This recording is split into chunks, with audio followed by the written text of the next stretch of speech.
Also, to go coach for the New York Jets sounds like awful, Yeah, right? Like the media mark. That's why they're gangrene. Just cut them off.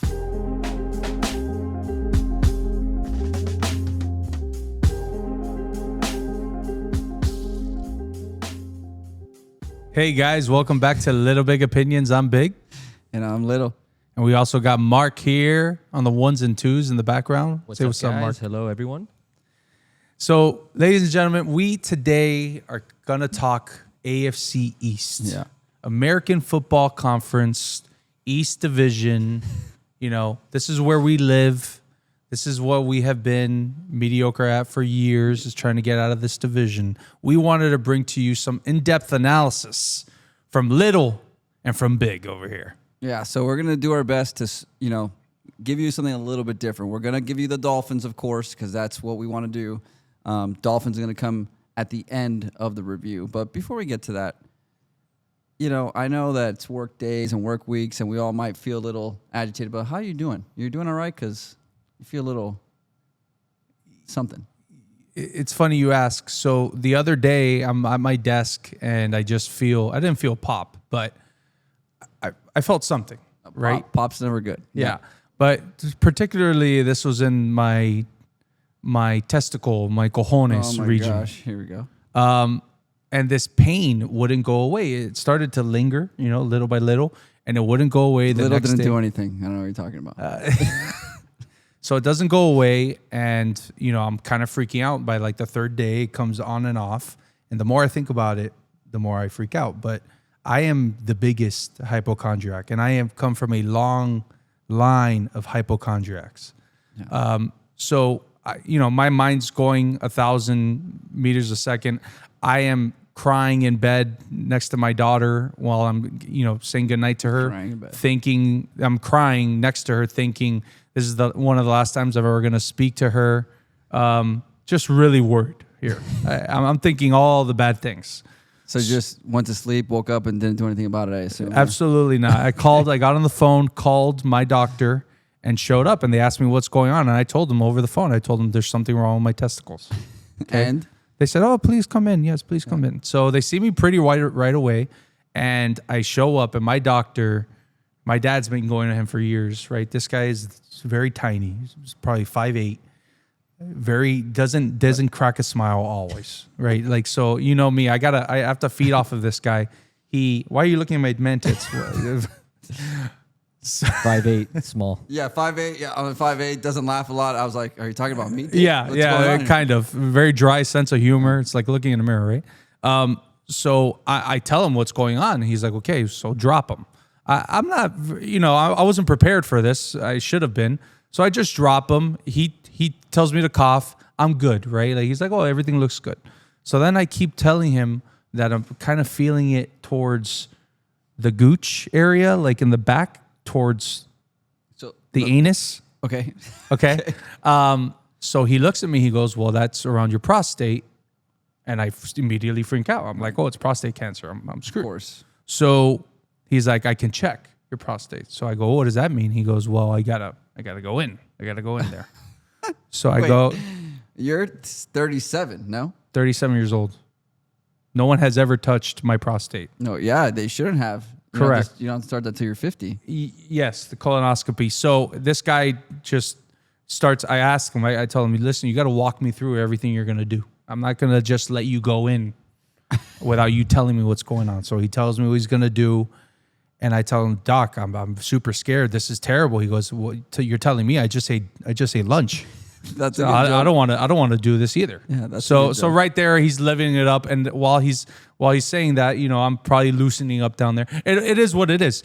So he bends me over and he goes, "Okay, listen, just count to 5 and I'm going to go in." I'm like, "All right." And then he goes, last second, he goes, "Whatever you do, don't clinch." Whoa! I back off. I back off immediately, and I tell him, I didn't know we were gonna go from this whole story, but please continue. Yeah. So he's like, "Don't clinch," and I'm like, "What do you mean?" He's like, "Just don't make it. How do I make this better for you?" It was just terrible.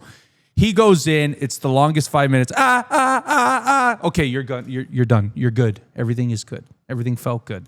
So Yes. What was in there for 5 minutes for? What are you talking about? 5 seconds. 5 seconds. Okay, sorry. geez. I meant 5 seconds. A Also, I want to clarify. What was it? Well, I was like, oh no, I was kind of moaning and groaning because I hated this whole thing, and I couldn't clench because he told me. This is the end of the conversation. We need to get back to. Wait, there's more. What do you mean? There's more. I got to tell you about Osvaldo. But wait, there's more.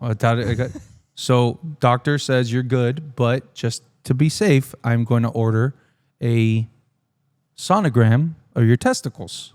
So I said, okay, ultrasound, fine. you mean? An ultrasound, sorry, sonogram. So I show up to this outpatient place and the next, couple days later, next week, and I show up to this, lovely outpatient Baptist on Kendall, and they see me, and everyone there is very, very old. And when I show up, I see this very nice Cuban guy, Osvaldo, I didn't know his name, but then we became very acquainted.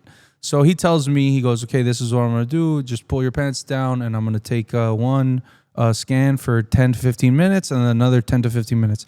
And I'm saying, what? You're just you and me, and you're just putting... So my wife has had 2 kids. I've done ultrasounds before. There's that little jelly that they do. They also put the jelly on my balls. They put it on my left ball and then my right ball. It won't work without it. So that there's not a lot of surface down there, but whatever, they make it happen, right? So Osvaldo's very nice. He's taking care of me, and he's doing the one that doesn't hurt. And I'm asking, eye contact. Yeah. He's right next to me, right? Like he's literally on top of me with the scanner. He's like telling me, be careful, whatever. I'm there, imagine I'm just this big guy with my work outfit, with my pants to my knees. It was so uncomfortable, so vulnerable. But I'm asking him questions. I'm saying, Osvaldo, what do you see? He can't tell you. And he can't understand, like my Spanish is terrible. So I'm like, peor, cáncer, ¿cómo está? Osvaldo, ¿cómo está? No, por favor, no, todo bien. So he goes to the right testicle after 10 minutes on the left one. The right testicle is the one that's feeling bad. So I ask him, Osvaldo, este es el peor, este es el que duele, este es el cojón que duele. So he goes to that one, does it, and I keep asking, Osvaldo, please tell me what's wrong with me. ¿Qué pasa conmigo? Tengo cancer. ¿Qué pasa conmigo? No, todo bien. Everything was fine, inconclusive, and my balls stopped hurting probably 24 hours after I heard all the news. Of course. That's so super wild that you went that in depth into this story. Well, I'm just trying to tell you, you got to be careful with these things. You got to get checked. But I just want to say I'm proud of me for conquering my fears, because I don't like the doctors, and I let a doctor do what he did, and I met Osvaldo and let him do what he did to me. But one thing, it seems like you guys had a great time. Osvaldo does not get. Do you think Osvaldo gets paid enough to be doing testicle ultrasounds? Yeah, he does. I'm sure he gets paid.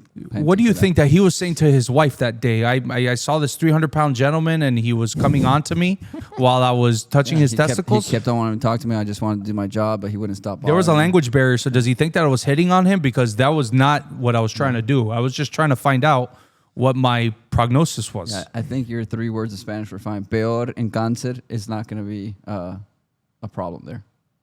You think it went through to him? He got it. Okay. He's not hitting on him. So I just want to say thank you to the doctors. Thank you to Osvaldo. But everything is fine, and my testicles are perfectly fine. And I have not cried to my daughter since. Yeah, that's great news. About 5 days later, he found out that Osvaldo was not a doctor.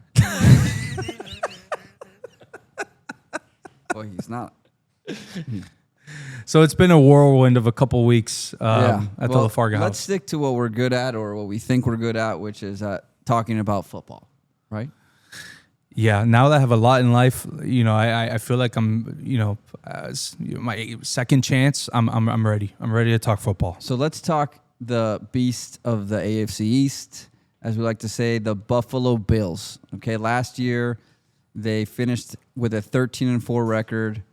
Of course, first in the division. They beat the Broncos in the wild card 31-7. Then they beat the Ravens 27-25, and then they lost in the AFC Championship 32-29. That was the game that the controversial, did he get the first down or not, right? Correct. Against the Kansas City Chiefs. So that close away from probably being the AFC champs and being in the Super Bowl. Sean McDermott has already been there for 8 years. Great career. I mean, has completely turned around that football team. Now, does it make sense that it's also been with Josh Allen? Yeah, right. You can contribute a lot of this to Josh Allen. Doug McDermott kind of gets a bad rep. He's the head coach of the Buffalo. Sean McDermott. Sorry, he gets a bad rep for what he has, but I think he's a good football coach. Does he get a bad rep? He does. Around league circles, they cannot beat. They are 0-4 against the Kansas City Chiefs in the playoffs. Right. They cannot get fine. past the Chiefs. That's okay. So that is it okay? At a certain point, as a fan base, you want to win, and if you can't win with that quarterback who just won MVP, then maybe you're not the guy. We're talking about a difference of one play, and that seems to be the difference every time with this team. Like, it's not like they're getting blown out, they're undermanned, or they're unmatched in the game. They're one play away from making it or not. And this time, it's arguably the referees. If we didn't have these, fat guys coming out with chains and saying it's a first down, if we had what we're going to have this year, which is that line automatically, I think we would all think that it would have been a first down. Yeah, they got to get rid of that. I think they are this year, right? They got to get rid of that. They did last year. They did the preseason where they tried it out, for this year to be the year that they're going to actually do it. I was not aware that we're going to start this year with that. It would be I think so, welcomed, but for sure. There's too much technology here for us to miss first downs, like chips in the football. Do the whole thing. I mean, they do it in tennis. If you could do it in tennis, you can definitely do it in football. They do in soccer, making sure that they don't get the offsides, like the whole thing. We need to do it. I think Sean McDermott's a good coach. I know 2 years ago they almost lost the locker room, to your point, but he was able to turn them around. They went from not going to make the playoffs to the number 2 seed, right, beating us on Monday night. So I'm not going to say anything bad about Sean McDermott for sure. Key additions. Yeah. You got any?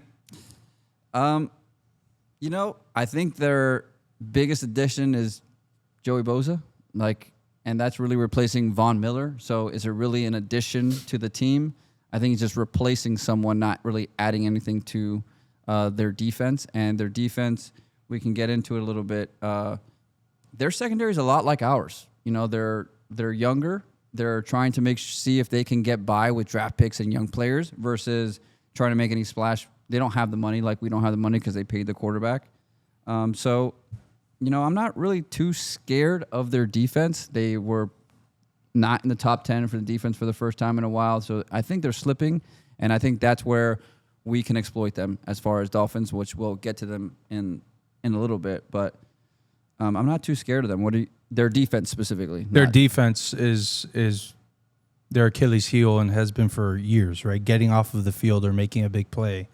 In those big games, there's always that play, one or two, or these role guys, right? You saw it with the Patriots all these times. You see it with the Chiefs. Someone just makes a play that is not a top-tier player, but they come out and they win. They make a contributing play to win the game. I feel like the Bills have been lacking that for a very long time. They do have great players like Ed Oliver on the defensive front. Matt Milano is getting up in age, but is a good player. Christian Benford. They got Taylor Rapp, a good safety. They got good players on their team, but it's all about they rely too much on Josh Allen. And I think they put so much stock in him playing every game. The guy's an Iron Man. Right. Doesn't miss a game. Yeah. So there's clearly some, inefficiencies or there's not too much talent on this roster as some of the other premier AFC teams, but it's because they have Josh Allen to right. It's get him out. It's very much like the Dolphins D. Their front seven is arguably one of the best in the division, if not the best in the division. They added to it as well with other defensive linemen. But I think that we as Dolphin fans can exploit Dolphin team can exploit them with our offense. So that's where it comes to Sean McDermott consistently be a good coach. So that's why I'm not going to speak bad about him. He's the one that is able to make the 1 or 2 play differences. He's let the game come to him. He's not the one that's going to go for it on 4th down on your own sideline and blow up the game on a Monday night, as Mike McDaniel did on our side. So that is the difference maker. The coach for sure is the best, arguably, but I'm going to give it to him. In the division? And the best coach in the division. Even with Matt? I know. Even with Vrabel. Even with Mike Vrabel. I'm going to say he's the best coach in the division. He's done it for a longer time. He's proven more at this point than Mike Vrabel, I think. We could get to it in a little bit. That's fine because you could disagree. And their offensive coordinator, I think, gets it too. I think Joe Brady knows how to coach this team. I think they're able to now. We go to the offense. What they try to do on offense is not what they were trying to do before, which is throw the ball around. They try to run the ball, get first downs, and then let Josh Allen do his thing. Great point. We haven't mentioned James Cook last year had a great year. 16 touchdowns last year. They have Ray Davis, who they drafted last year. For their weapons, they got Khalil Shakir, who had I would say maybe a breakout year last year that they were looking towards more. Well, he's the safety blanket on the offense. He is. But he was making some big plays late in games, right? When we thought Keon Coleman, who was the draft pick from FSU last year, he's prototypical fine. wide receiver one, but it's going to take him a little bit of time. Yeah. But Khalil Shakir is that safety blanket. And then you have the two tight ends who are very good in their own right, Dalton Kincaid, and then you also have Dawson Knox, who's been there for years, but also is a good blocker, makes good plays. So, and then their offensive line, Dia Dawkins, left tackle, has been a stalwart there for years. Connor McGovern, they got a good team, obviously. Their offensive line is studs. Yeah. So that's also the difference. Not only do you have a guy in Josh Allen that doesn't get hurt, but you have offensive linemen who don't get hurt and are there every single game and just control the game.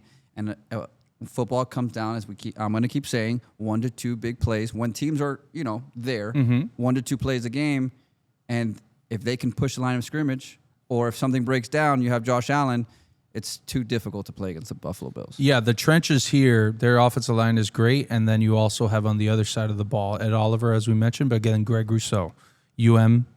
Has had a great career coming out of for the Buffalo Bills. Has he had a great career? I think so. Every single time I put on the Buffalo Bills game, that guy's making a play. Yeah, I think, and he's also, I feel, is reliable. I don't think they're too high on him, like Bills fans. Really? Yeah. Look that up. While you look that up, we also, in a bit, we are going to give you fantasy football, what our fantasy outlook would be for these teams, some of the key players, where their rankings are, who we like for each of these AFC East division foes. Yeah, I don't know what Buffalo Bills fans want more. 53 tackles last year and 8 sacks. He's not a high-end sack guy. Like, he's not a premier sack guy, but he's doing what his job is, and I think he's a good player as well. He bats down balls. I think the front seven is really good. I think their defensive line is very good. Offensive line is very good. Josh Allen is arguably the best quarterback in the league. I don't think he's the best quarterback in the league, but you can argue that he may be. And their coach, again, is the best coach in the AFC East. So, if I have to say, we can wait to see what we think the standings are going to be at the end. All right. I appreciate that. So let's go to fantasy. Right now, Josh Allen is listed as QB1.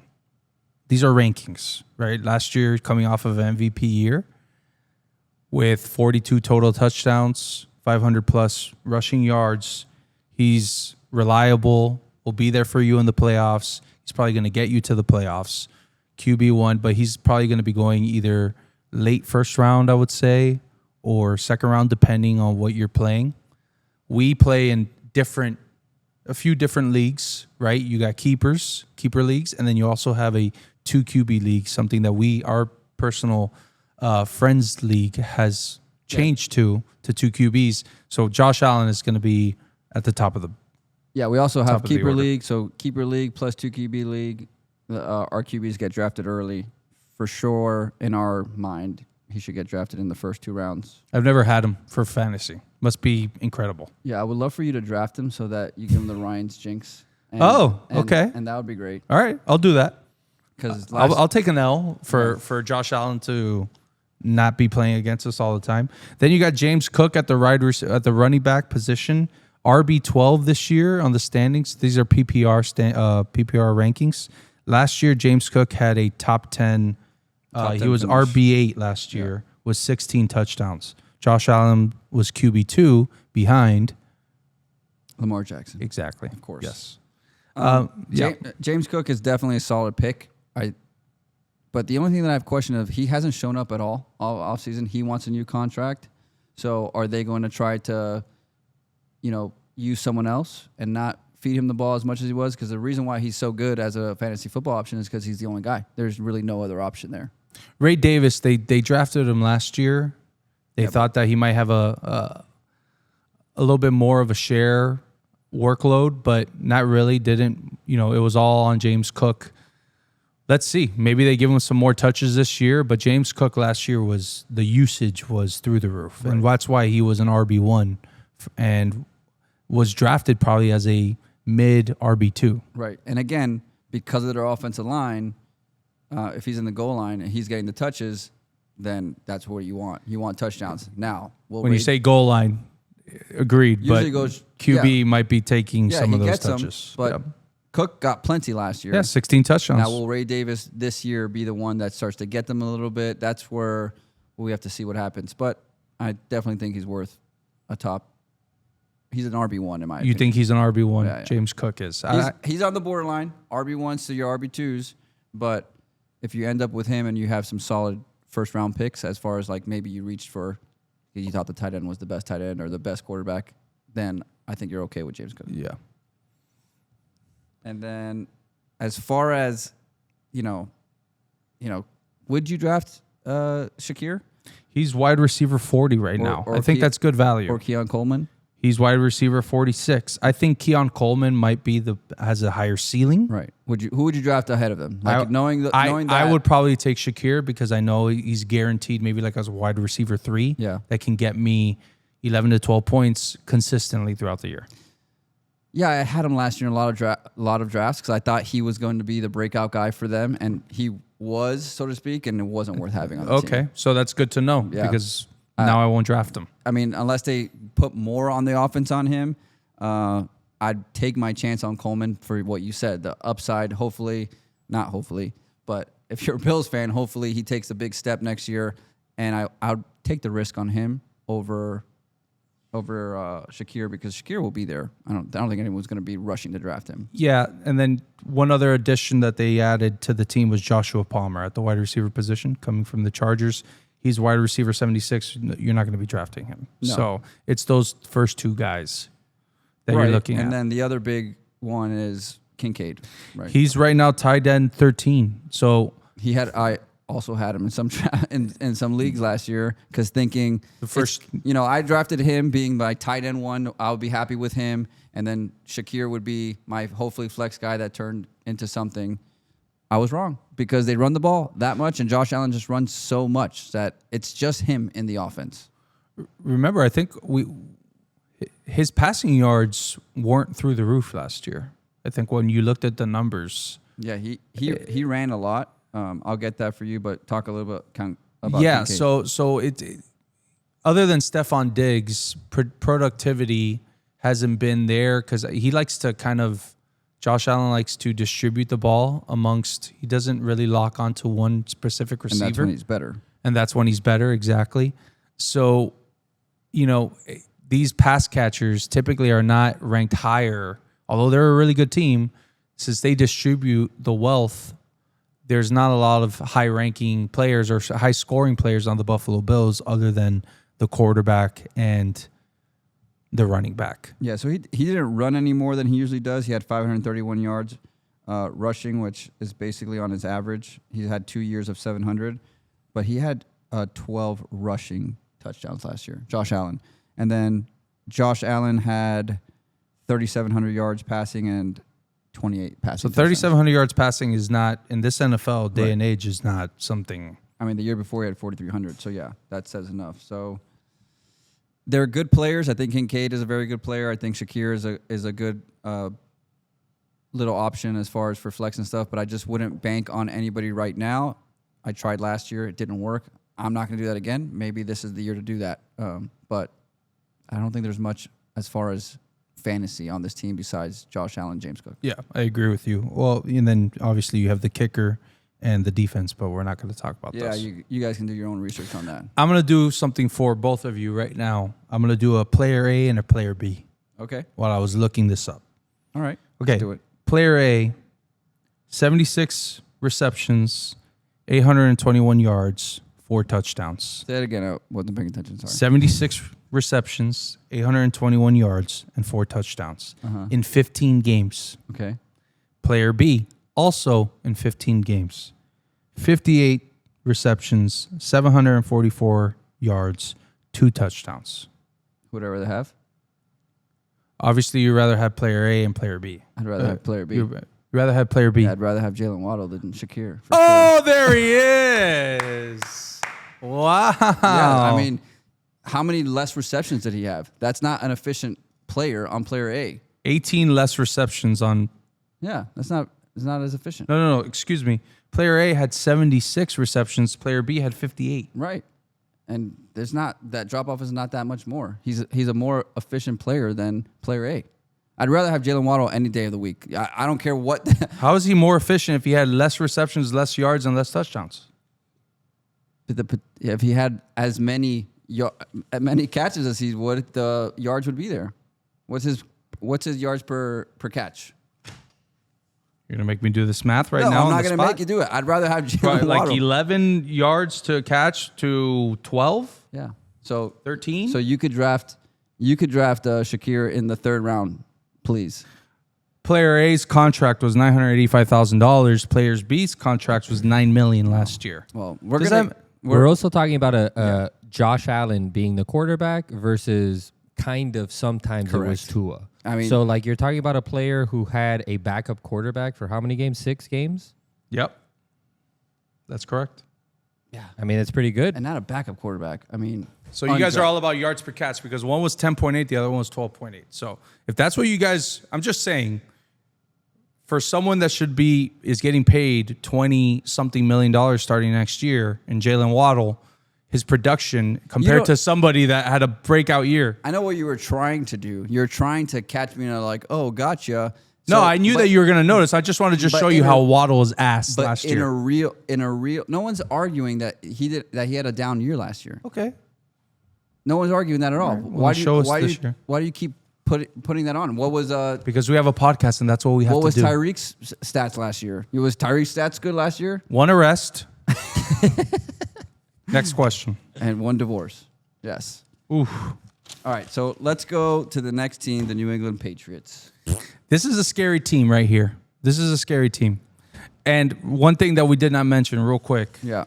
I want to also mention, well, we'll do this at the end. I'm going to do what the odds are to win the AFC East and what the betting odds will be for win-loss records. We'll do that at the end. All right.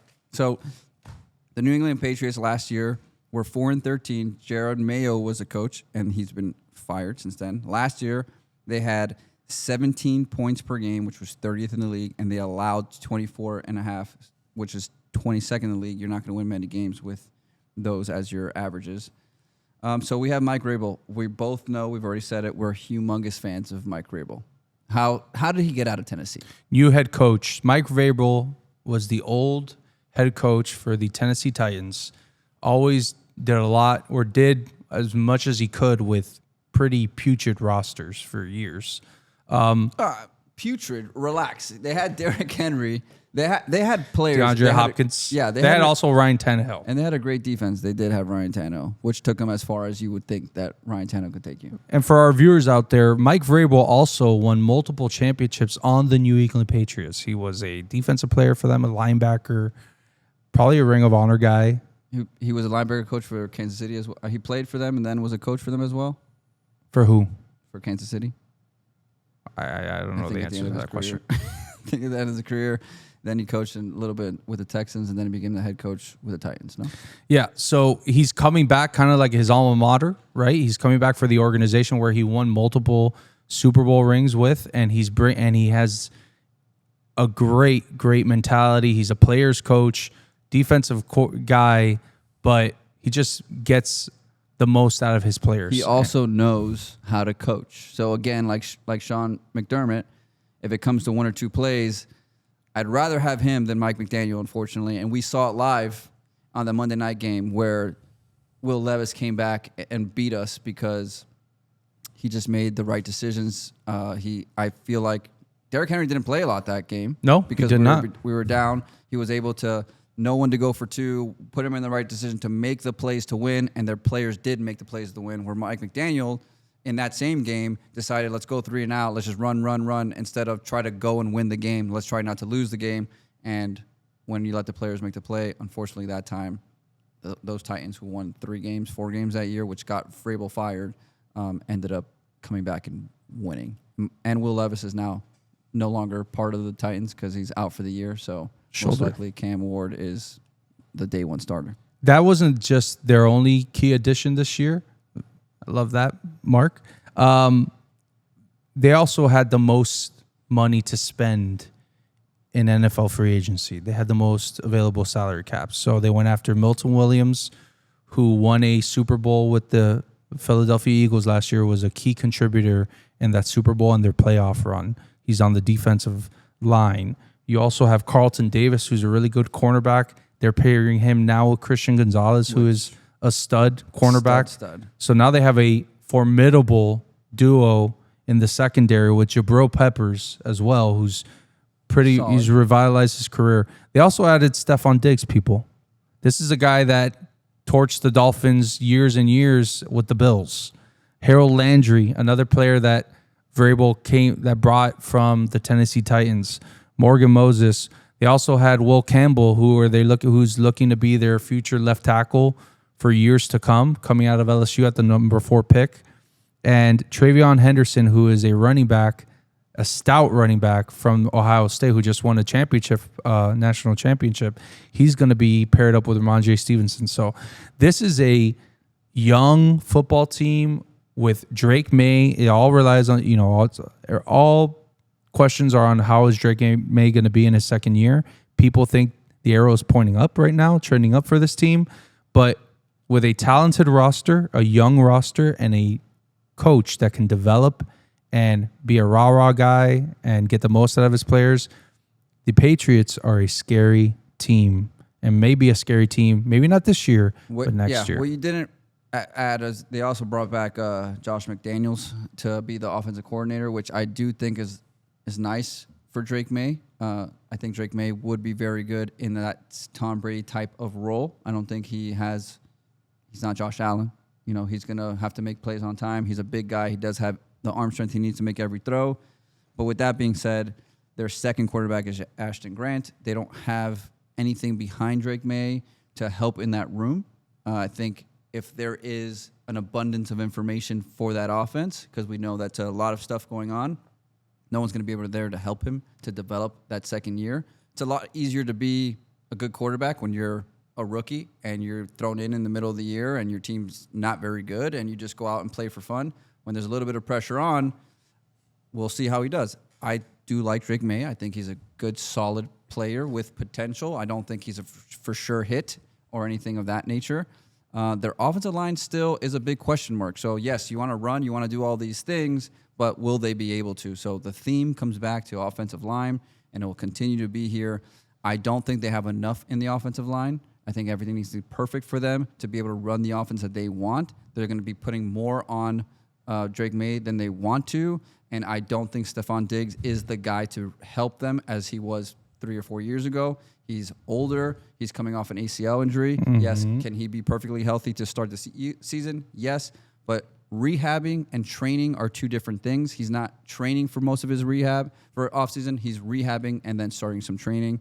So even if he's ready to go week 1, how is that gonna follow up later in the year? Stephon Diggs also been training off the field. Yeah. On those lovely boats with pink substances. Tusi. Yeah, I mean, shout out to Tusi. He looks like he's putting in the work on and off the field. Yeah, he's definitely putting plenty of work off the field. And does he care? Does he care anymore? He got a pretty good contract to come play one last chance with the Patriots, hopefully. We'll see. But I'm not. I know people are high on this team. I'm not. Maybe because I'm just a Dolphin fan. But I think maybe in the future they might be there. This year, maybe 1 year shorter than they want to be. Yeah. I think people are high on this team because they expect the Patriots to be a dominant team, and I think that's what everyone's doing. But I really don't understand how everyone has them already this high without doing anything. It's a great point. And the betting odds, you're seeing it too. The media, Vegas, everyone's putting a lot of stock into this team, and to show that they're going to have, I mean, you could say maybe even double their wins this year. Vegas thinks they're 8.5. Was that 8? 8.5. Last year they went 4-13. Their over under this year is 8.5. That's a huge jump. That's 4 wins, 4 to 5 wins extra. So everyone thinks that this team is going to be a lot better than last year. Yeah. Maybe not a playoff contender, but again, like we said, maybe 2 years down the road. Let's go to fantasy real quick. So Drake May, pretty surprising here, QB 15 on the board. Again, as Mark said, he's a Patriot, and people are really high on this team. You know, I just said that he's not Josh Allen, but he did have 400 yards rushing in his first year. Yeah. So he can move. I don't think they want him to be moving, though. I think if he's doing that, that's a problem for them. Okay. Is he worth a draft in an hour league?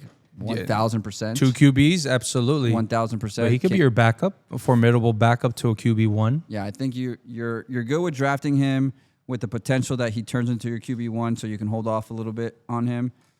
But mid to late rounds, there's not much. I'm not going to reach for him or anything of that nature. There's plenty of guys in the group that you can have instead of him. Like if Tua or Drake May is there, I'm taking Tua. Yeah, that's a little high when I'm looking at Drake May's weapons. You got Stephon Diggs, Mac Hollins on the outside, who came from Buffalo, Demario Douglas. They're looking to that, Kyle Williams was the 3rd round pick this year. They're looking to make a splash. Butte, they have Hunter Henry, who's a There's pretty not good tight much end. more here. There's really not much. I'd probably stay way away because they had, like you said, Trayvon Henderson and Ramon Stevenson. They're probably going to share the backfield. I don't think they want to really go through Stevenson anymore, but they're not going to give the load to Henderson right away. Stephon Diggs, not sure. He's worth a flex position for sure, but I don't think wide receiver 2. I'm not drafting him as my wide receiver 2. Kyle Williams, unless we'll see during training camp, during all these games to see if he pops. He'll probably be more of the deep threat guy because Stephon Diggs is going to be the guy underneath. Hunter Henry's still there. And Demario Douglas as well as the slot receiver. Yeah, I'm just staying away from Patriots, to be honest. Drake May. F the Patriots. Drake May and then Diggs, again, late as a flex option, but not going to do anything else. If you're in a deep league like ours and you have a keeper league, for sure Henderson is a guy that you can keep an eye on, but I wouldn't reach for him. He was a great football player out of Ohio State, running through tackles. Yeah, he could be good, but the offensive line, huge question marks. If the offensive line does hit like they think it can, then ignore all this conversation. He might be a stud. Yeah. All right, let's get on to the Jets. Jets suck. Yeah. My number 1 hated team of all time are the New York Jets. So the fact that we even have to do this makes me cringe. So, you know that from the beginning, guys. I'm not a Jets fan, so I'm probably going to lean negative here. I'll try to be as neutral as possible. But forget them. No. Let's really stick it to them. All right. They went 5-12 last year. Poo with Aaron Rodgers. They stink.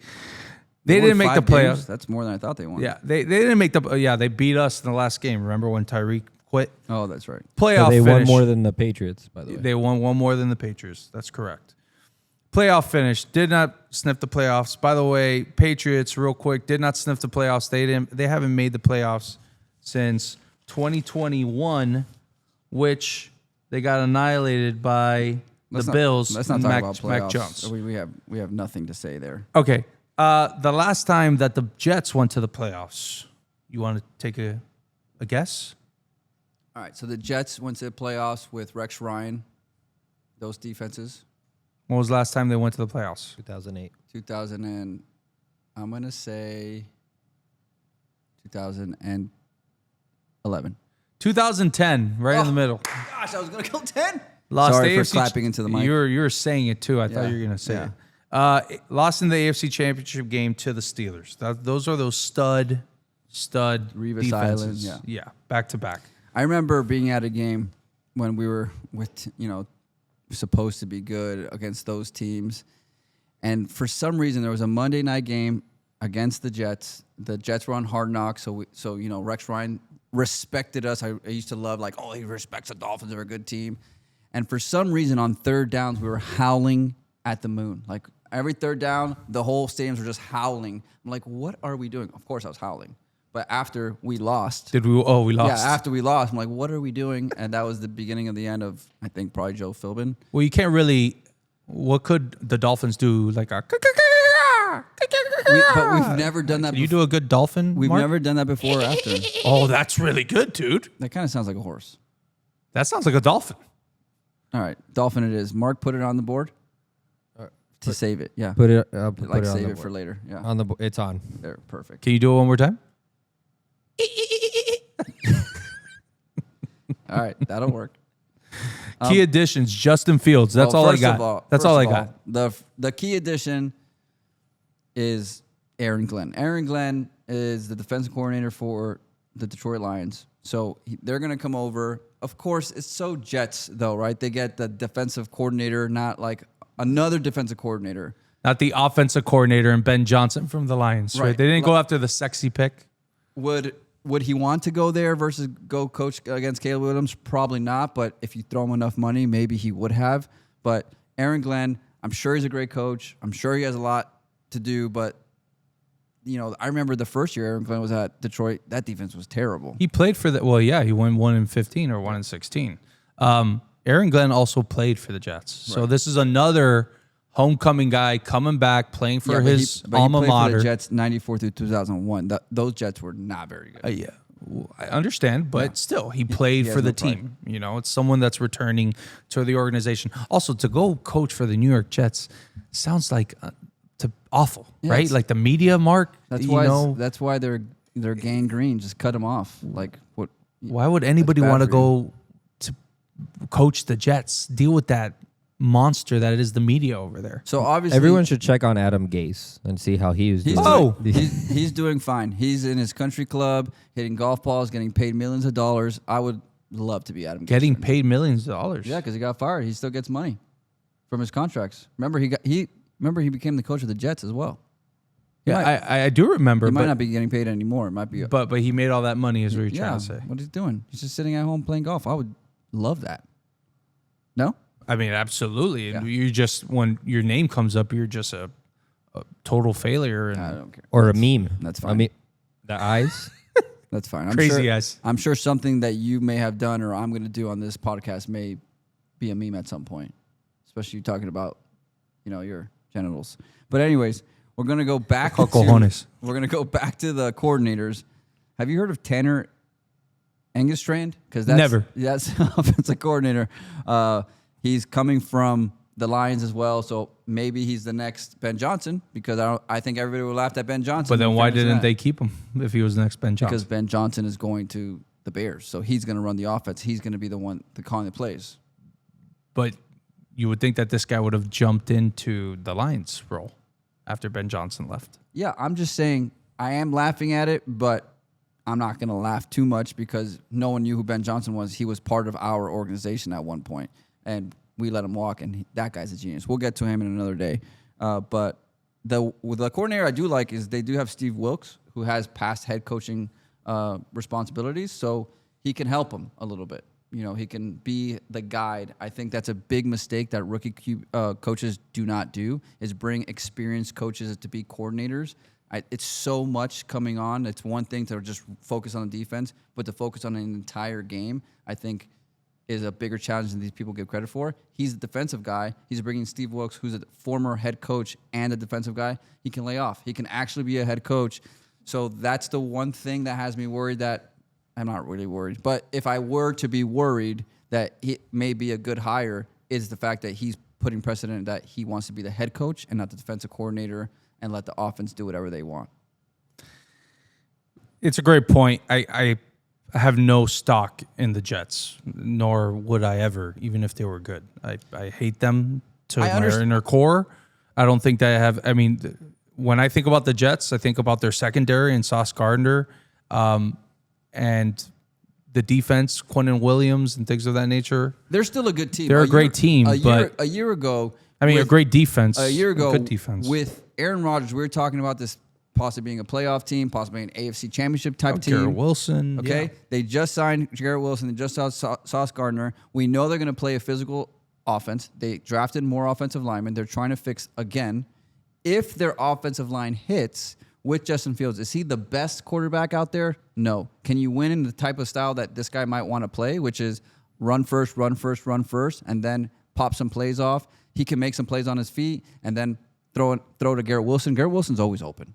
Great player. Great wide receiver. Especially against Jalen Ramsey. He's always open. So good thing he's not in our division anymore. Breece Hall, he's a good running back. But you know who else is a good running back? Braylon Allen. That guy is also really good. He is.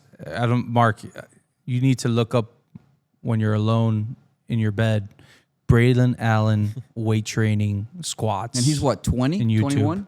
Yeah, he's a young guy squatting 600 pounds from Wisconsin.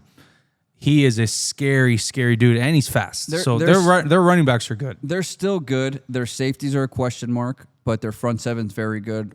I think Sauce Gardner is a good player. I think he's a little overrated. Well, I agree. I absolutely agree. He plays zone more. He plays man. Aaron Glenn likes to play man, so it's funny that they paid him all this money, and now he's going to play in a different type of scheme.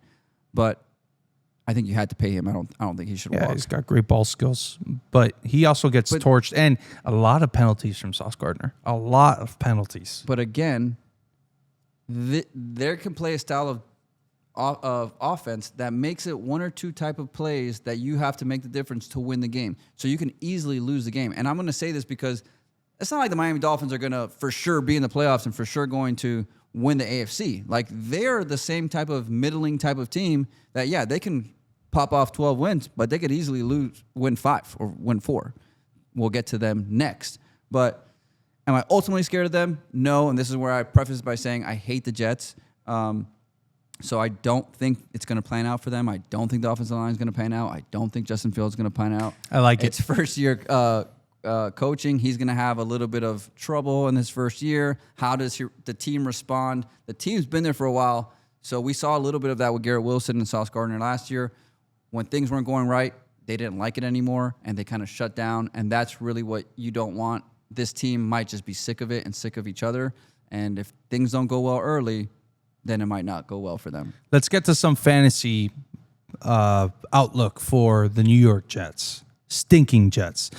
Justin Fields, QB 14 right now. So he is higher than Drake May. Yeah, that's great. Would you rather have Drake May or Justin Fields?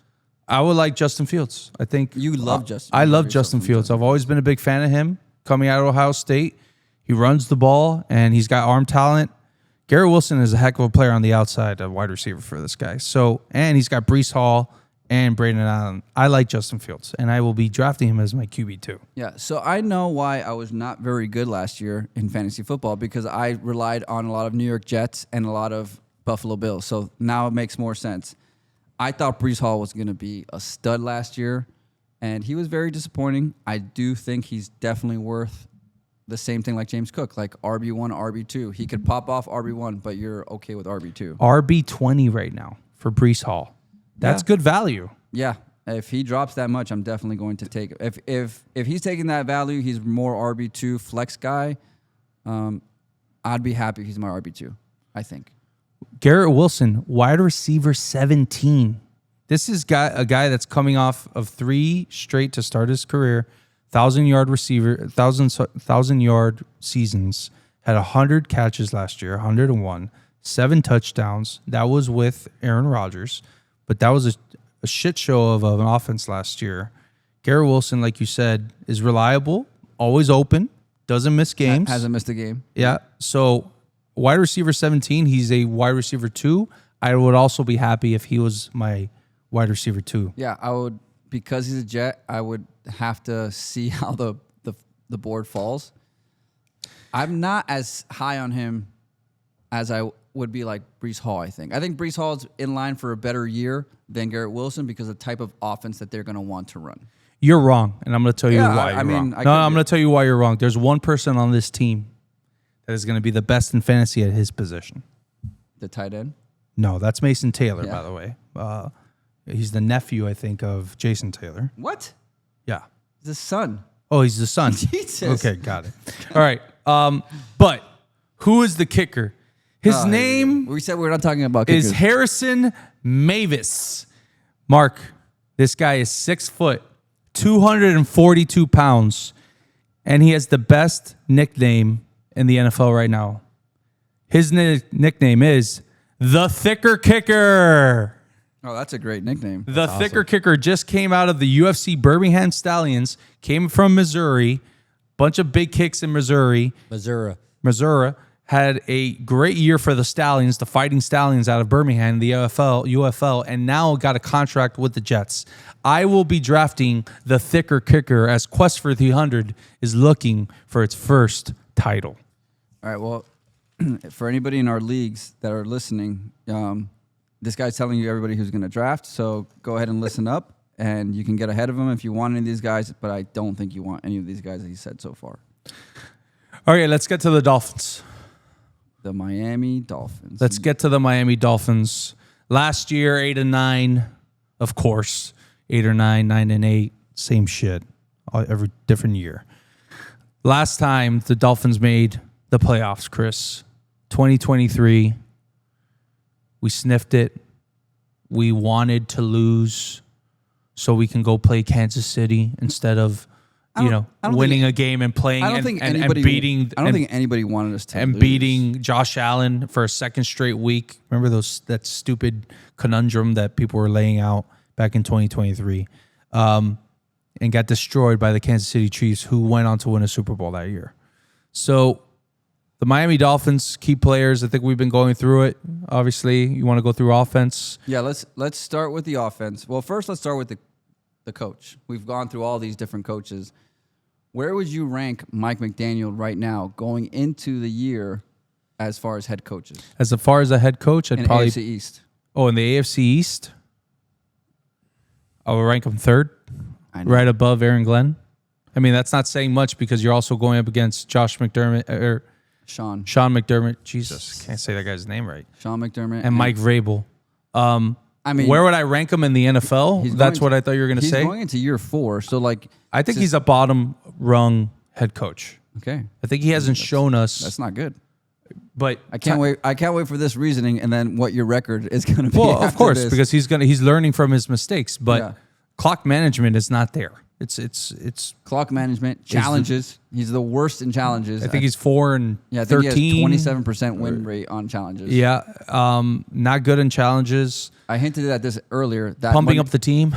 That Monday Night Football game that we were at, where Tua got another concussion, he went for it on 4th down on his own side of the field, which ended up having a short field for Josh Allen, which of course ended in another touchdown. A wheel route immediately. And then it ended up being down by 2 scores instead of 1. This is what scares me. We keep coming back to 1 or 2 plays that change the game. That's the one play. It's in the first quarter or in the first half, but he does this too often. He gets too cute with things. He never wants to stick to the game plan and just say, hey, let's win this in the 4th instead of lose it in the 1st or 2nd. So he went on it. He went for it so much on 4th and 1 last year, 4th and 2. With the same play. The same play. Which was fullback and tight end go the other way, and we're going to pitch it backwards the other direction so there's no blocking, and guess what? To our tiny little wide receiver, to our tiny little running back. Yeah, with no one in front of him to protect. Yeah. Well, this is the thing. He's very Madden. It feels like a Madden coach doing Madden things like going for it on 4th down on the other side of the field. But let me ask you guys a question because it's kind of been bothering me. I've been watching a lot of highlights and things from the past, and his little speeches now, which used to pump me up, seem to piss me the fuck off. Because we're losing. Yeah. For sure that was going to get old real quick and as it has. soon as you start losing. I still like it, though. I do. But it clearly doesn't work, to your point, right? Well, Zach Zeeler last year made a comment after a game where they came back and won. I don't remember what the game was, but I remember being, alarmed, where he was basically saying Mike McDaniel was talking to the team this week, and they were losing, and during the meeting, he was thinking oh, God, not again. Don't give me this type of speech again. We saw it in Hard Knocks every time he said, what's his famous line of adversity builds opportunity or something like that. He said it over and over and over again, and all they did was continue to lose. The adversity continued to win. He's very verbose, and it's his downfall in certain areas. People don't like it. Some people didn't like it immediately, as Mark and you guys were mentioning. that it got old. Yeah. Once you start losing, it immediately gets old. Now, all that stuff gets old. He's obviously taken an entire shift in what he's trying to do. Out with anybody who's not on the program. So Jalen Ramsey. Cool with that. Yeah, I'm cool Jalen with Ramsey, that. you're not here. They tried to get rid of Tyreek Hill as much as they could, but Tyreek Hill kept on getting in trouble, and it made it difficult for them to get rid of him, I think. But I think if he had a better offseason, Tyreek might have not been here on this team. So do you think, as we just said, we know the real Mike McDaniel, can he win the team over knowing he's not that guy? Do you think that, what would you feel like? You're asking. Honestly, I'm going to say this truthfully. I am a true Miami Dolphins fan. Yeah. And I am an optimist, always an optimist. Yeah. So I really do hope and think that he can turn it around and maybe get through some of these players and change the culture as a team, and maybe they have a bounce back year and they prove everybody wrong. Right now, everything is pointing to that he cannot do it. Right. So I can't wait for this record at the end of this show. Yeah. Mike McDaniel, there's a lot to be said about him. I think he hasn't really proven us right or proven us wrong in some of our key areas where we think that he needs to improve upon, which is clock management, since his year one and last year was terrible again. And also, remember last year they would get to the 40-yard line, between the 40s. Right, and that was it. It was always like this no man's land for the Dolphins that we would either go for it on 4th and 1, or they would change the plays, and we would always just the drive would falter. Right. They need to fix that this year. Yeah, it's been a consistent thing. You're absolutely right. Once they get to like the 40, then it's like they're settling almost for a field goal, or they're not sure what they're going to do. One bad play, now they have to punt. You're absolutely right. Just commit to it. Commit to your game plan and follow it through all the way to the red zone. But as you said, let's stick to the offense, and we can talk about Anthony Weaver after. If the offensive line. So obviously they've made big investments into the offensive line. We have our new left tackle, Patrick Paul, who hopefully he's taking over. He's the guy. We have our left guard in James Daniels. Is it going to be James Daniel, or is it going to be It's going to be Sevenea? James Daniels. Okay, James Daniel. Center, we have Brewer, Sevenea, and then we have Austin Jackson. We love to get on Austin Jackson. I know that. It's a kicking point. But when he went down last year, we went from like 112 or 120 yards per game rushing to like 70 yards per game. That was like the big difference. You told me that you were watching the Buffalo Bill game in Buffalo where we almost pulled off the win. And after that, that's when Austin Jackson got hurt. And that's kind of when the season had to change. That's when we started getting Jonnu Smith blow up. So I'm going to be like you. It's going to go well this year. If someone's going to get hurt, it's going to be a game or two. The offensive line is going to be healthy next year. For the first time ever, we're going to be able to run the ball a little bit better. And I think we're going to have a better year. But let's talk now about the running backs. What do you think about the running back room? Devon Achane, Jalen Wright, Alexander Madison. And Ollie Gordon. And Ollie Gordon. Oh, that's right. That's right. Our guy from Oklahoma State.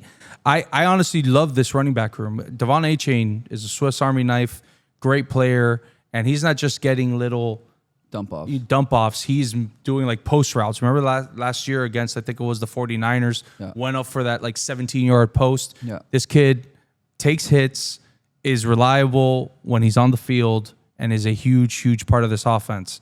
Jalen Wright, coming out of Tennessee last year, we thought we was going to see a little bit more, but now he is the true RB2. Yeah. I am excited about Jalen Wright as well this year.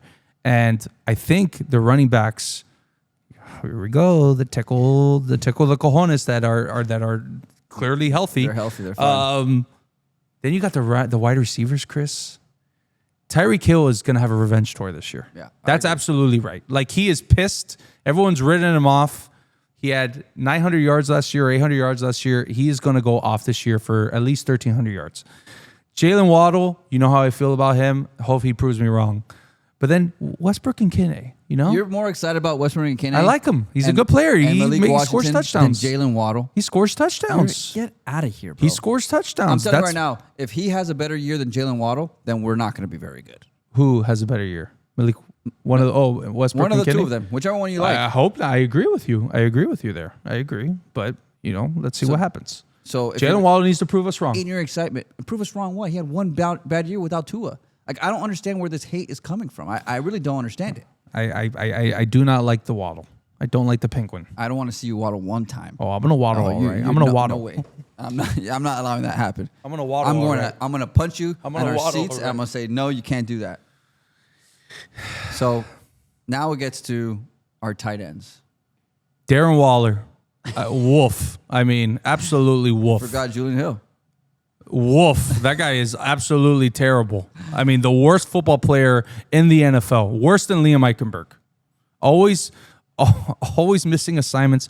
Always holding, illegal shift, dropping balls. I mean, that guy is terrible. Julian Hill, you are terrible. Yeah. Farrell Brown, he's just... Farrell Brown will be the guy that blocks and Yeah, gets a couple picks, but I'm okay with it. But it's really it's the speedsters. It's the speedsters on this offense.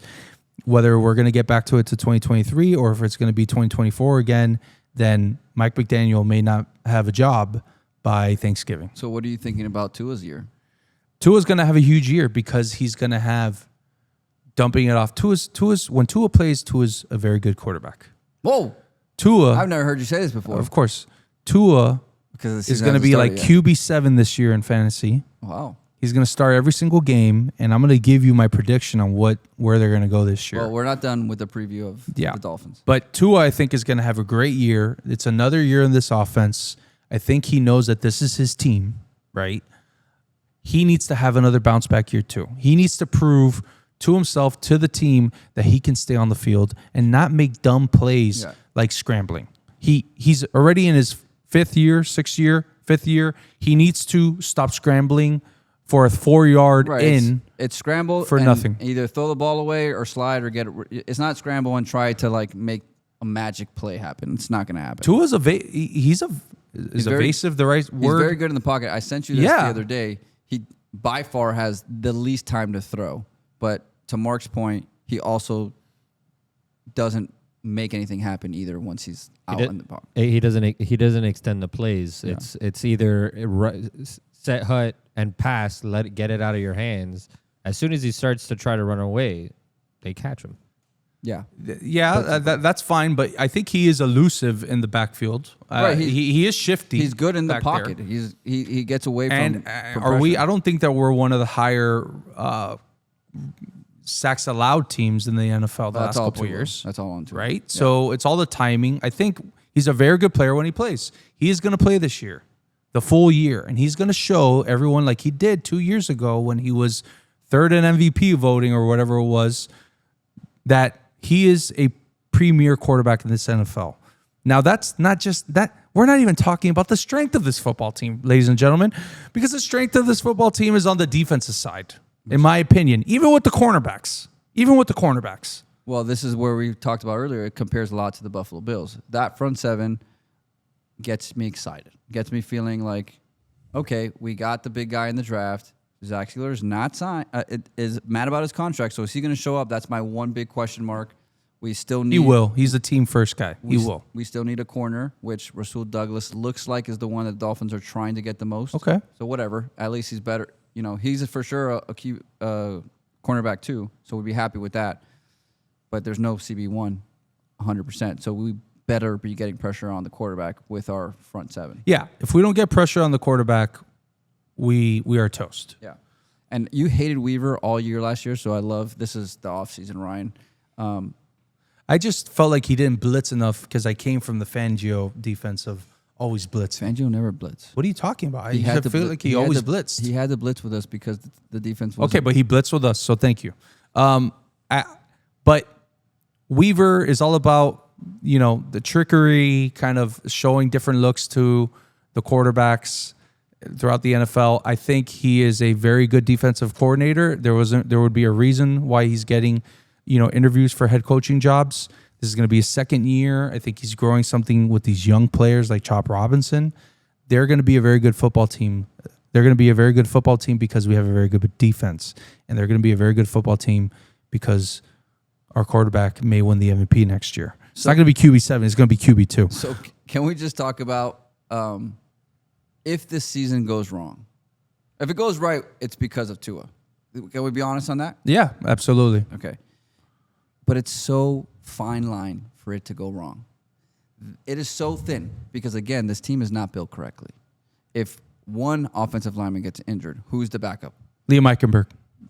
Exactly. So we're back to the same offensive line that we were last year. If one corner, which corners get hurt all the time, gets injured, what are we going to do? Yeah, we got, and the injury bug has hit us And tremendously the last if couple of years. Tua, who always gets hurt, Then it's over. Then this whole team is over. Yeah. Then you fire McDaniel, you fire Greer, and you blow everything up. Yeah. I Okay. agree. Now let's go real quick. I know we're running along here. QB 19 for Tua. I would take him over the other two guys. He's for Other sure than Josh not Allen. a QB1 for me in fantasy football this year, but for sure a surefire QB2. I'm picking him. Yeah. QB. He's going to be on my team. A-Chain, running back 6. What a stud. I think that's high. What a stud. I think that's high. I think Devon A-Chain, well, so everyone knows, I thought Jalen Wright was going to have the year last year. I do think that they try to get A-Chain out and doing other things. I would imagine that someone's going to take some carries. If he is taking as much not touches, but running back carries as he was last year, it's not going to go well for the Dolphins. And A-Chain will be good, but not as good as he could be if he was making other plays. Because they liked him as a receiver as well. They do. So I'm high on him as well, but running back 6? Jalen Wright, running back 57. So it just shows you Yeah. what a But they have Matson, who they want to be the short yardage guy. So is he going to take some of the touchdowns? that away guy's from not that guy. I don't think he was going to make the team. Okay, so Ollie Gordon. That means Ollie Gordon's the one that did it. Love him. Someone's Love going him. to take those goal line carries away from A-Chan. Wide receiver Hill, wide receiver 13, behind Lad McConkey. I'm a huge Lad McConkey guy. Yeah. He's going to be a keeper in one of my other leagues. But you cannot tell me that. Tyreek Hill, I'm with you. Tyreek Hill, if Tua's healthy, revenge tour. Tyreek Hill is going to have a monster year. Yeah. Jalen Waddle, wide receiver 28. Westbrook and Kenne, wide receiver 74. Yeah, I'm not drafting him. Yeah. Darren Waller, tight end 20. Jason Sanders, kicker 5. I Pretty thought we weren't impressive. talking kickers. Jason Jason Sanders is fine for fantasy football. He's not good when the game's on the line. and he's great off the field. Have you seen his wife? My goodness, she is We're a not very talking about good-looking people's lady. wives here. Defense is not ranked, so I'm just saying Defense should not be ranked. The other 3 defenses were ranked in the top 10 Yeah. for fantasy. I think that really the only thing that you're drafting is A-Chan, Hill, Waddle, and Tua. Yeah, you're not drafting Waddle. All right, You're not drafting Waddle. Vegas odds This guy. to win the AFC East: the Bills minus 240, the Patriots plus 500, the Miami Dolphins plus 700, Oh, and the Jets plus 1400. wow. So they also have the Dolphins and Patriots both at 8.5 games. I'm gonna tell you that right now. So win-loss over-unders: Bills 11.5 over 11.5 is minus 145. I'm taking over. So am I. Patriots over 7.5 is minus 150. I'm taking. Oof, it's hard. I'm taking over. I'm taking the under. The Finns over 7 8.5 is plus 130. So they think that we're going to be a little bit less than that. What's the number? 8.5 plus 130. I'm going over. So am I. The Jets over 5.5 minus 130. I'm going over. I'm going under. No. All right. So these are my standings. First place, Buffalo Bills at 12-5. Second place, Miami Dolphins at 11-6. Wow. Just one game under. Patriots, third place, 9-8. 9-8. And the New York It's a Jets, tough year. 2-15. 2-15. The New York Jets are not going to win an AFC East game this year, so the Dolphins are going to win 2 against them. The Dolphins are going to split against the Patriots, and the Dolphins are going to split against the Bills. We are going to beat the Bills here at home. We play the Patriots late in the year on the road. Over there. Okay, I think that's the last game of the year. Yeah. I actually had them beating the Patriots there. So I'm going to say the Dolphins are going to win again against the... We're going to go 4-0 so you against those think- 2 shitty teams. Okay, because you just said they're going to split. Yeah, yeah. You just changed So your mind. I'm So changing we're my at- name. We're So at 12 wins I'm looking now. because I went game by game to do these predictions for all 4 of these teams. Okay. Tua is the Patriots' daddy. Tua, It's a the one different thing that he Patriots. does, I don't care. Okay. What Tua does is he beats the Patriots. Is he Mike Vrabel's daddy? Because that didn't happen. No, but also I think Fitzpatrick started that game No. up in Tennessee. No. No? Or he was just so bad that someone pulled him at the end? They got pulled in that game. But I'm talking about Monday night where you and I were there. Oh, okay. I'm talking about the other one that we had to win a game and then he couldn't hold on to the And the ball 2 Colts. years ago. Yeah.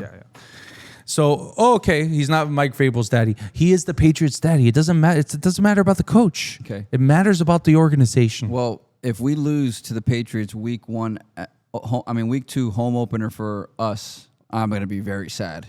I'm just Absolutely, I'm gonna just be telling you sad. right now. I'm get ready for the podcast if that happens because this guy's going to be Off the deep end? yeah.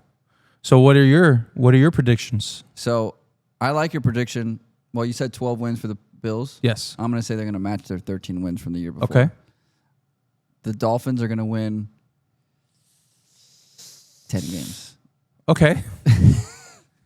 I like it. I'm going to say they're going to 10 games because Tua's going to stay healthy. Offensive line is going to stay healthy. It's going to be the first time ever.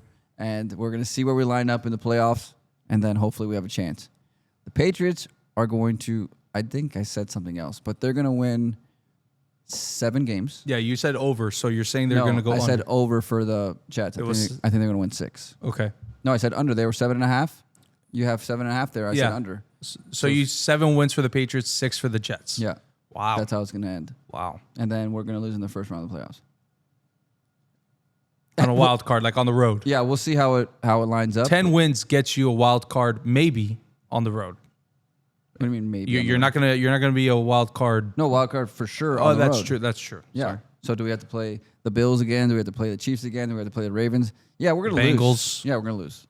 So hey, it was fun. Well, at least we made the playoffs. I'll be totally happy. If we make the playoffs this year, is that a successful year? With the shit with what's going on coming into this year? Because they had a soft reset, if they actually win 10 games and make it to the playoffs and lose to one of those teams that are clearly better than them and it's not, not a blowout, Yeah. I would say it's a successful year. Yeah. Okay. All right. I don't want to go back to the Joe Philbin, Adam Gase eras. I don't want to go back to the Sperano. I just want to be consistently good. They have a soft reset. They're going to be in line for better things next year.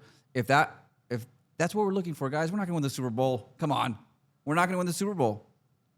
It's not happening. We may win the Super Bowl. Yeah, most likely we're not. It can happen. It can happen, but most likely it's not.